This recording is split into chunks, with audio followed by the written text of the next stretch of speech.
განმაგრძობ გადაცემა შემოგვიერთდა მეორე სტუმარი პოლიტოლოგი ავთანდილ წილაძე. ბატონო, ძალიან დიდი მადლობა რომ მონახეთ დრო და მოხვედით და მინდა საუბარი დავიწყო. აი სულ ახლახან და ახაც მიმდინარეობს ხენკენდინში, ეს ყოფილი სტეპანა კერტია, ანუ თვითაღიარებული ყარაბაღის რესპუბლიკის დედაქალაქი.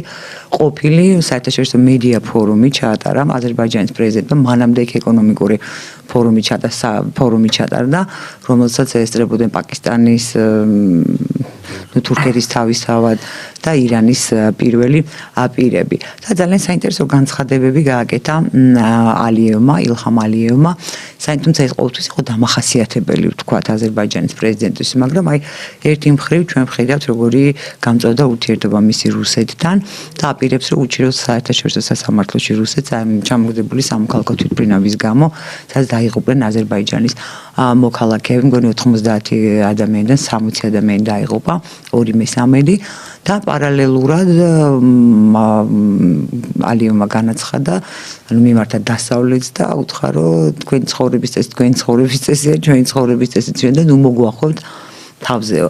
ეს რაღაცა ადრეც ამბობდა მსგავს განცხადებებს ის და უფრო ხისტადაც ამბობდა, მაგრამ შემდეგ აღარ აკეთებდა ასეთი ტიპის განცხადებებს და თითქოს ჩანდა ისე, რომ ბოლოდროინდელი მოვლენებით რაღაცნაირად მიჰყვებოდა იგივე ალ-შარაასთან მისი შეხვედრა ბაქოში ჩასვლა, ხო, არ მგონი ახლა ძალიან ზდომებოდა ილჰამ ალიევს, რომ ხელი ჩამოერთმია ყოფილი ალ-ჯულანისთვის, მაგრამ ალბათ ეს საჭირო იყო და შეიძლება ეს დასავლელი პარტნიორების, მისი თუ მეგობრების თხოვნით გააკეთა, როგორც მე ვიცი, მითითებით კი არა, არამედ თხოვნით.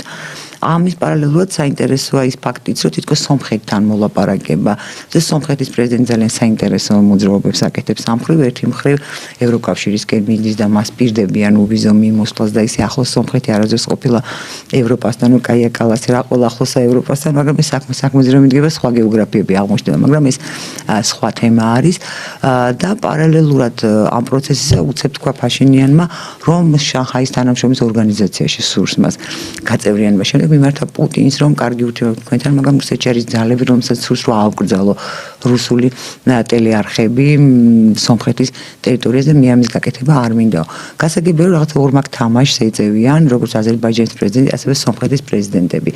შეგვიძლია ვივარაუდოთ, რომ ეს არის აი ამ დიდი გეოპოლიტიკური დაპირისპირების დროს დასავლეთის კოლექტიური იქნება ცალკე ამერიკის შეერთებული შტატები და ცალკე ევროკავშირი სამხრეთ კავკასიაში ნიადაგის მომზადებად შეფასდეს აი ამ გეოპოლიტიკური დაპირისპირების უფრო მწვავე ფაზაში, უფრო ზუსტად იმ გეოპოლიტიკური დაპირისპირების საომარი თეატრის გეოგრაფიის გაზრდისას. ომზე ჯერ საუბარი ადრევია, მაგრამ რა თქმა უნდა, სამხრეთი კავკასია გახდა ასეთი დაძაბულობის ცენტრი, იმიტომ რომ გეოგრაფიულად სამხრეთი კავკასია ახლო აღმოსავლეთ ითვლება. ახლო აღმოსავლეთში ძალიან დიდი ცვლილებები მოხდა. დიახ, იქ სირია, ირანის და ისრაელის ომი, ესე იგი იქ ძალიან დასუსტდა რუსეთი. ფაქტიურად დაკარგა თავისი პოზიციები ახლო აღმოსავლეთში. ამავე დროს გაძლიერდა შეერთებული შტატები, თურქეთი და რა თქმა უნდა ისრაელი. და ჩვენი რეგიონიც ძალიან მნიშვნელოვანია, იმიტომ რომ თუ აქ დასავლეთმა, ასე ვთქვათ, არ შექმნა თავისი გავლენის ზონა, მაშინ არ გამოვუოთ მართო ახლო აღმოსავლეთს, რა თქმა უნდა. ამიტომ ამ პროცესში ახლა აზერბაიჯანის და სომხეთის შერიგება დაუშვათ. ეს არის, რა თქმა უნდა, ინიციატორი თურქეთი, მაგრამ შეერთებული შტატებიც უჭერენ ამას მხარს. იმიტომ რომ მანამდე რუსეთის გავლენის ბერკეტი იყო ამ ქვეყნების ერთმანეთის შეჯახება. ყარაბაღი, ცხინვალის რეგიონი, აფხაზეთი, რა თქმა უნდა, ეს არის ბერკეტები. დასავლეთი პირიქით დაინტერესებულია იმაში, რომ ეს სამი ქვეყანა იყოს, ასე ვთქვათ, ერთ ბლოკში, ხო, უსაფრთხოების მხრივ შორის. ხო, მის მხარეს იყოს და კი ბატონო, გავლენის მისი სფერო იყოს, მთლიანად. მთავარია პირველი საკითხი არის, მთავარია ეს უსაფრთხოება და ეს საუბრები რომ მიმდინარეობს, რომ ნატოს ბაზა იქნება აზერბაიჯანში. და თუ ნატოს ბაზა განლაგდება აზერბაიჯანში, ის დაფარავს მთლიანად რეგიონს. მაგრამ ბატონო, ნატოს ბაზა რომ შეიძლებოდა ყოფილიყო უკრაინაში, ჩვენ ვხედავთ რა დაემართა უკრაინას. ჩვენი რეგიონი რიცხობრივად მაინც უფრო ნაკლებია, ხო? ჩვენ სადღაც ავდივართ 17 მილიონამდე. სადღაც სომხეთი, აზერბაიჯანი, საქართველო, ხო, ერთად მეცზე ვერ ავდივართ, აქედან 10 მილიონი ცოტა მეტი აზერბაიჯანი არის. და არა კარგი პერსპექტივა. უკრაინის მაგალითს თუ თქვენ როგორ ანალიზს გააკეთებთ? ეს არის დიდი ქვეყნების ასე ვთქვათ კონკურენცია, იმიტომ რომ რა თქმა უნდა ჩვენი სამი ქვეყანა ერთადაც ვერ გაუწევს წინამდებობას. ამაზე არ არის საუბარი. საუბარი იმაზეა, რომ მაგრამ მე თვითონ რა თქვი ბატონო, თო მინდა თქვენი აზრი ამ მოვისმინო. სწორედ იმიტომ რომ იქ რუსეთმა ასე თქვა ყოველ შემთხვევაში ნატოს ბაზა უნდა განთავსებულიყო უკრაინაში და უკრაინა გამხდარიყო პლაცდარმი ნატოსი ის დაესხა თავს უკრაინა.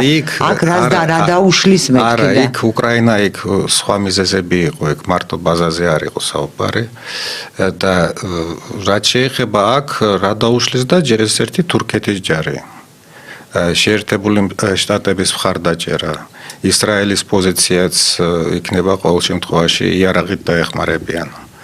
მაგრამ სამართლმოქმედებებიდან ჩვენ თავარი არის ის, რომ სანამ რუსეთი გაჭედილია უკრაინაში, მეორე ფრონტს ვერ გახსნის და ამით ამ სიტუაციით სარგებლობს ერდოღანი, ტრამპი და ასე შემდეგ. იმიტომ რომ მეოთხე წელია გაჭედილია რუსეთი უკრაინაში, არ აქვს იმის რესურსი, რომ დაიწყოს მეორე ფრონტზე ომი. და იმის რესურსი არ აქვს, რომ დაბომბოს. მე ყველა ცუდ სცენარებს ვამბობ. რისთვის არა აზრი რა აქვს, დაუშვა დაბომბა, მე რა.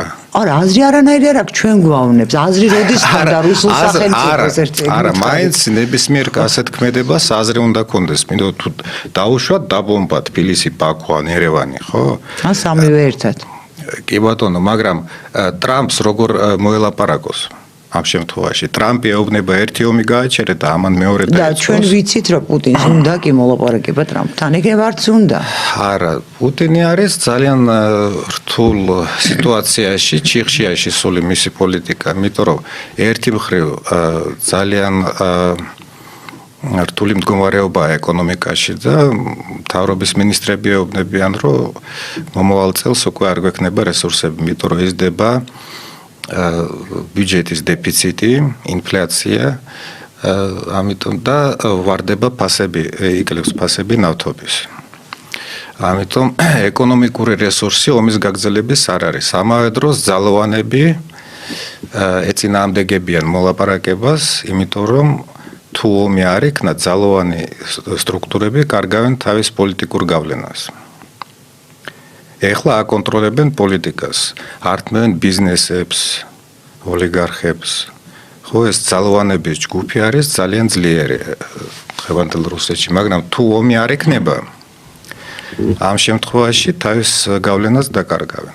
ამიტომ ამ ორი ჯგუფის შორის მიმდინარეობს ბრძოლა და პუტინი აი როგორც თავის დროზე გორბაჩოვი ერთი მხრივ იყვნენ კონსერვატორები, მეორე მხრივ რეფორმატორები და ხანიმად დაუჭერდა მხარს ხანიმად.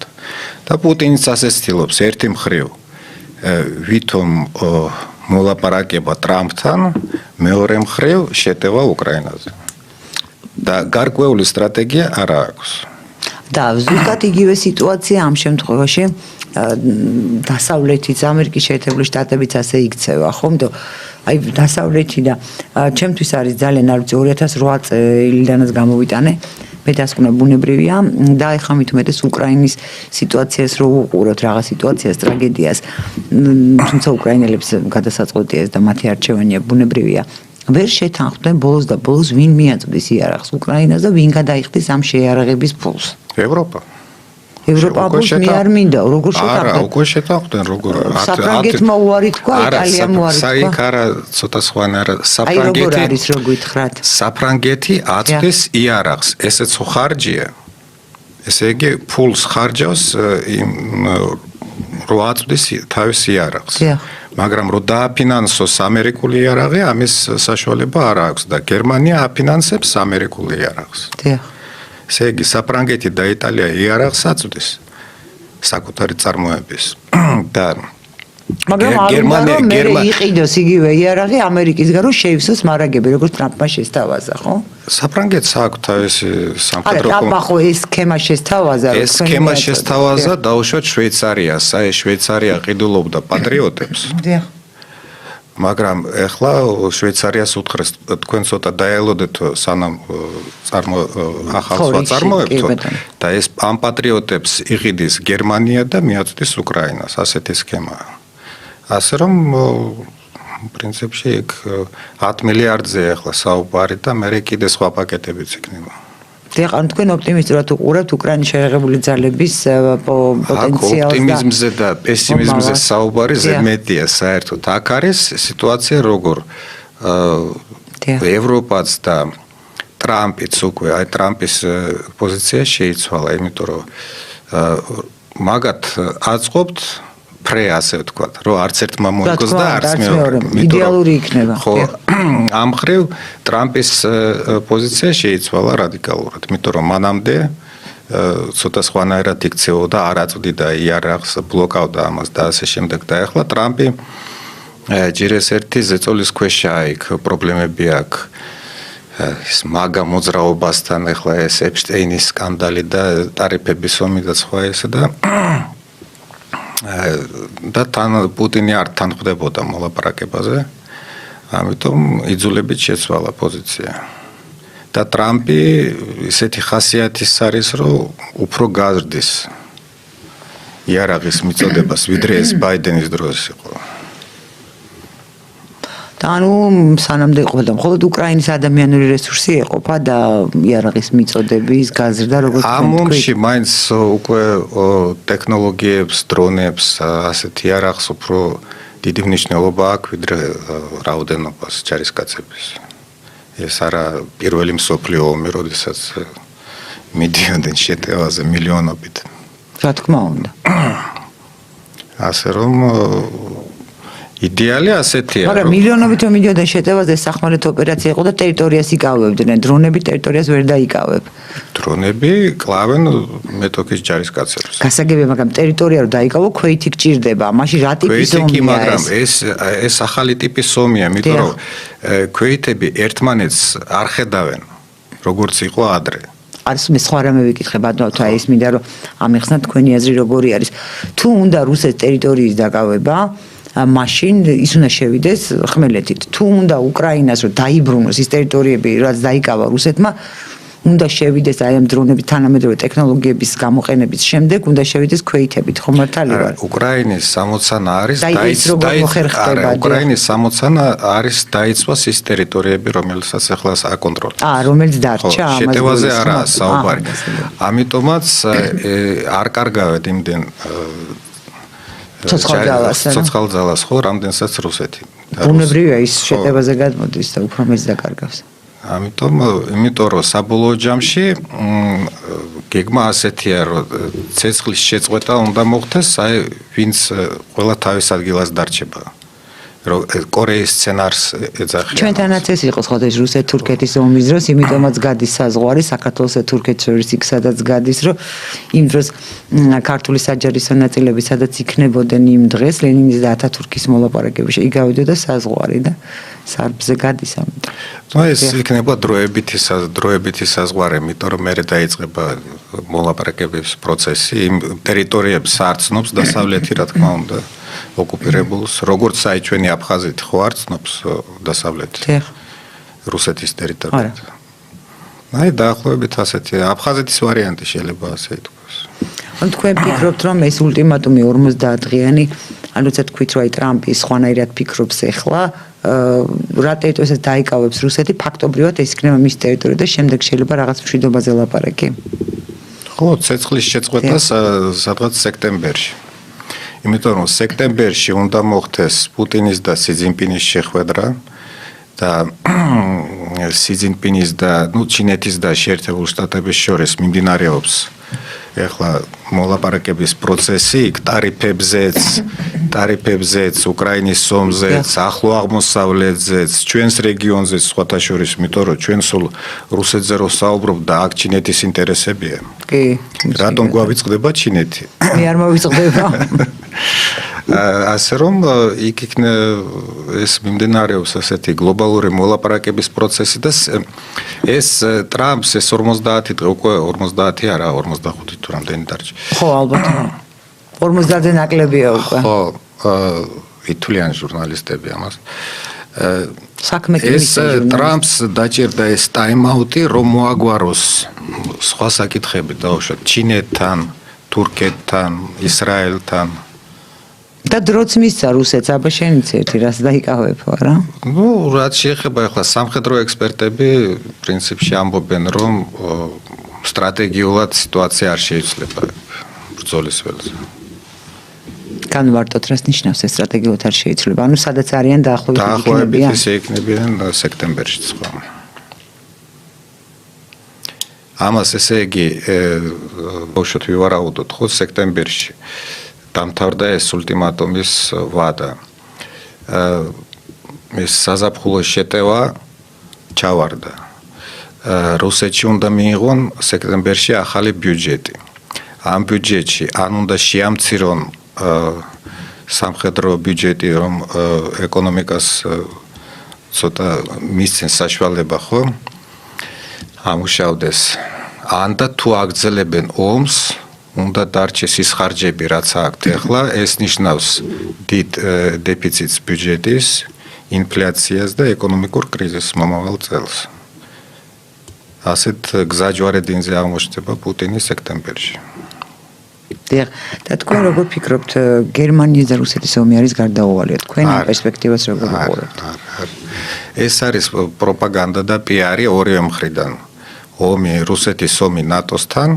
მეც რაღაც არ მგონია პუტინს. არა, ეს არის პროპაგანდა, უბრალოდ ახლა რუსეთის პროპაგანდას აწყობს, რა თქმა უნდა, ასეთი მესიჯები. ხო, მაგრამ ნატოს ხელმძღვანელობაც ამბობს იმავე. ნატოს ხელმძღვანელობაც ამას ამბობს, იმიტომ რომ უნდა გაზარდონ სამხედრო ბიუჯეტი და ამისთვის უნდა დაარწმუნო ამორჩეველი. რო სოციალური ხარჯები რა სოციალური უნდა შემცირდეს, ხო. ეს არის ორმხრივი თამაში. მაგრამ ეს არის პროპაგანდა. ნატოს კი არა, აზერბაიჯანთან ომის რესურსი არ არის და ნატოსთან გამორიცხული. ხო, მე მგონი არც აზერბაიჯანს აქვს ახლა რუსეთთან ომის რესურსი. არა, აზერბაიჯანი მაგათ თურქეთთან როგორ აქვთ ერთი ხალხი, ორი ქვეყანა, ხო? და იქ კიდევ ყავთ 4. ერთი ხალხი 6 ქვეყანა კი შუა აზიაში. აი კი ბატონო, მაგრამ ხარ მგონია თუ ეს ძალიან ცუდი ვარიანტი იქნება რუსეთ-თურქეთის ომი კაცმა რო. არა, და აქ კიდე ჩინეთის პოზიცია არ ამგონია აქამდე რომიო, მაგრამ პროპაგანდისტულ სფეროში რა თქმა უნდა იქნება ესკალაცია, რაღაც პროვოკაციები, დიასპორის დევნა და ეს იქნება ყველაფერი, ეს კი. და სამხრეთ კავკასიაში როგორ შეიძლება განვითარდეს მოვლენები, იმიტომ რომ გაძლიერდეს თქვა დასავლეთის გავლენა. ნუ როგორ ახლა დადებითი მომენტი ის არის, რომ დასავლეთი არის დაინტერესებული, რომ ეს სამი ქვეყანა იყოს მეგობრულ ურთიერთობაში ერთმანეთთან. ეს ხომ არავინ არ დაეჯერებდა ახლა პაშინიანი და ალიევი რომ შეხვდებოდნენ ერთმანეთს და შერიგებაზე იქნებოდა. ბატონო, ამას ესეთი პირი ჩანს, რომ უბრალოდ მანამდე უნებოდნენ სამხრეთ აზერბაიჯანს არ შერიგდენო და მერე უთხრეს რომ შერიგდითო, იმიტომ რომ მე მახსოვს ბრიქსის სამიტზე პაშინიანი და ალიევი როგორ იცინოდნენ, ჯერ მაშინ შერიგება არ იყო და დასავლეთი არ იყო ჩართული ამ პროცესში და როგორც გაირკვა ალიევი ანეკდოტს უყვებოდა პაშინიანს და იცინოდნენ ძალიან მეგობრულად. მე მგონი ეს კიდევ ერთხელ ათასტურებს, უბრალოდ რაოდენ თვალთმაქცური არის საერთაშორისო პოლიტიკა და არა მხოლოდ საერთაშორისო. ნუ პოლიტიკა ეს ყოველთვის იყო თამაში, მაგრამ ეს არის ისტორიული შეხვედრა, იმიტომ რომ მანამდე არავინ არ დაეჯერებდა რომ საერთოდ მოხდებოდა ასეთი. ასე რომ პროცესები აჩქარდა, ძალიან აჩქარდა. გავა ერთი წელი ვერ ვიცნობთ ვერც სამხრეთ კავკასიას, ვერც ახლო აღმოსავლეთს. როგორი იქნება მაშინ? როგორი იქნება? იმიტომ შეიძლება სხვა ვერ ვიცნოთ ისე როგორც უკრაინას ვერ ვცნობთ. არა. შეიძლება ვერ ვიცნოთ როგორც დუბაის ვერ ვცნობთ, ხო? უდაბნო იყო ადრე ეხება მადგილას. ომის სცენარებს არ ამგონია. უკრაინაში დარჩება ეს ამბავი. თუ დაუშვათ რუსეთმა რაღაც დაიწყო სამხრეთ კავკასიაში, ხო? თურქეთი გადაკეტავს ბოსფორს. ეს არის რუსეთის ექსპორტის 50%. ამით დამთავრდება ყველაფერი. Всё. ნოვოროსიისკიდან მოდიან, ხო? ნავთობით, ტანკერები. და გადიან. Всё, ამით დამთავრდება ერთ დღეში. მაგრამ ინდოეთს და ჩინეთს სხვა გზით ვერ მიაწვდა ის ნავთობს? მაინდა-მაინც შავი ზღვა ჭირდება. ჩინეთი იყიდის საუდის არაბეთისგან. ახლა რატო არ ყიდულობს? იმიტომ რომ უფრო იაფია რუსული. და მე რატო არ იქნება უფრო იაფი? და მე რატო არ იქნება უფრო იაფი თუ ბოსფორს გადაკეტავს თურქეთი? არა, თუ მოხდა ასეთი სიტუაცია, ჩვენ ხომ სცენარებს განვიხილავთ, ხო? იმიტომ გეკითხებით. ხო, იყიდიან იქ, ესე საერთაშორისო ბაზარზე ნავთობი ბევრია. არ არის პრობლემა, არის გაიანაში, ბრაზილიაში, ვენესუელაში. მე მესმის და ახლა რატო არ ყიდულობს? ბევრი რო არის, რატო ყიდულობს მაინდა-მაინც რუსეთისგან? იმიტომ და მე რატო არ იყიდის რუსეთისგან თუ ჩაკეტავს უფრო იაფად არ მისცემს რუსეთი ამის თქმა მინდა. არა, რუსეთს არ ექნება ლოგისტიკა. თუ გადაკეტა, ნუ სავარაუდო. ანუ ამ შავი ზღვის გარდა რუსეთს შანსი არ აქვს და გზა არ აქვს რომ მიაწოდოს ჩინეთს და ინდოეთს ნავთობი? გზა აქვს, მაგრამ იმდენს ვერ მიაწვდის. მე ვამბობ რომ 50% მიდის აქედან. აი ეს მაინტერესებდა, დიახ. ამაზე ვამბობ. აი იმდენს ვერ მიაწვდის და ის გასამართია ლოგისტიკა. ხო, ნახევარი. ექსპორტის ნახევარი. დიახ. ესე იგი თქვენ ფიქრობთ რომ დასავლეთისთვის არ არის ხელსაყრელი, როგორც მიხვდეთ თქვენი აზრი სამხრეთ კავკასიაში არეულობა და ომის სცენარის მინიმალურია შესაძლებლობა და პერსპექტივა, მაგრამ აი რუსეთისთვის როგორია ამ შემთხვევაში თუ თურქეთის ბაზა მე აქვე გავიხსენებ, როდესაც საქართველოს ნატოში გაწევრიანებაზე იყო ლაპარაკი, ეს 2000-იანი წლების დასაწყისში. მაშინ ძირითადად ჩვენ გზამკვლევი ეს იყო თურქეთი. ხო ასე ზუსტად მახსოვს მე მგონი და თურქი ინსტრუქტორები წარმოადგენდნენ ნატოს საქართველოს ტერიტორიაზე მუშაობდნენ ქართულ სამხედროებთან, ეს იქნებოდა საზღვაო კომპონენტი, სახმელეთო კომპონენტი, საჰაერო კომპონენტი, როგორც მე მახსოვს და ასეც იყო. შემდეგ უკვე ეს რაღაცად მიინავლა. მე მგონი იგივე სქემა არის ახლა აზერბაიჯანთან მიმართებაშიც, თურქული ბაზა ნიშნავს, რომ თურქეთი არის ნატოს წევრი ქვეყანა, მაგრამ თუ იქ ნატოს ბაზა დადგება, ეს არ იქნება წითელი ნაჭერი რუსეთისთვის, იმისთვის, რომ თვითონ შეიძლება დაგვესხას თავს თქვა სამხრეთ კავკასიას. წითელი ნაჭერი კი ექნება, მაგრამ საშუალება არ აქვს რაღაც რო შეცვალოს სიტუაცია. აი ეს არ მესმის, რატო არ იქნება ან თქვენი იმედი გაქვთ რომ რუსეთის ხელისუფლება იქნება გონიერი და თქვათ ის არ და და ბომბავს აკეთებს. არა, მაგაზე არა საუბარი, მაგრამ ისინი ხო ერთმანეთს არ აყენებენ ზიანს, ბატონო, ისინი ჩვენაირებს აყენებენ ზიანს. არა, არა აქვს არც პოლიტიკური საშუალება, არც სამხედრო საშუალება, ხო თქვი რომ სამხედრო თვალსაზრისით გაჭედildeიან უკრაინაში პირველი, მეორე თურქეთთან უპირატესობა არ გამოსდით ამ რეგიონში. და პოლიტიკურად თუ დაიწყეს აქ დაუშვათ ომი, დაბომბვა და ასე შემდეგ, ესე იგი მოლაპარაკების პროცესი შეერთებულ შტატებთან ჩაიშლება საბოლოოდ.